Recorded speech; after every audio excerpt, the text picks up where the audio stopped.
ఆదిలాబాద్ నిరుద్యోగ నిరసన దీక్షకు వెళ్తున్న టీపీసీసీ అధ్యక్షులు రేవంత్ రెడ్డికి మెడ్చల్లో కాంగ్రెస్ నాయకులు పెద్ద ఎత్తున స్వాగతం పలికారు.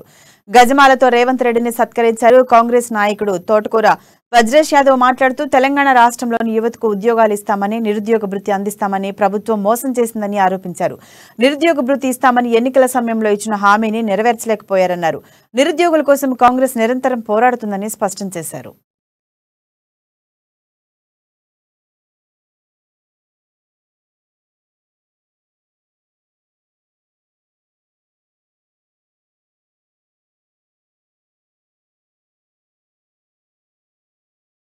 మేడ్చల్ పట్టణంలో రేవంత్ రెడ్డి గారు ఏదైతే మనకు ఆదిలాబాద్ పోతున్నాడో దాన్ని పురస్కరించుకొని అక్కడ నిరుద్యోగ ధర్నా ఉంది.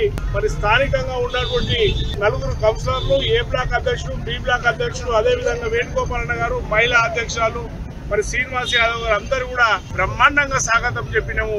మనం ఒకటే కోరుతా ఉన్నాం, ఈ ప్రాంతంలో ఈ మేడ్చల్ నియోజకవర్గానికి ఒక శనికి దాపరించింది. ఆ శనియే మల్లారెడ్డి గారు రోజు మాట్లాడేది ఏం మాట్లాడతాడు? నిరుద్యోగుల కోసము, విద్యార్థుల కోసం రోజు మాట్లాడుతూ ఉంటాడు. మరి ఇక్కడ డిగ్రీ కాలేజ్ ఏమైందో ఆయన చెప్పాల్సిందిగా నేను డిమాండ్ చేస్తా ఉన్నాను.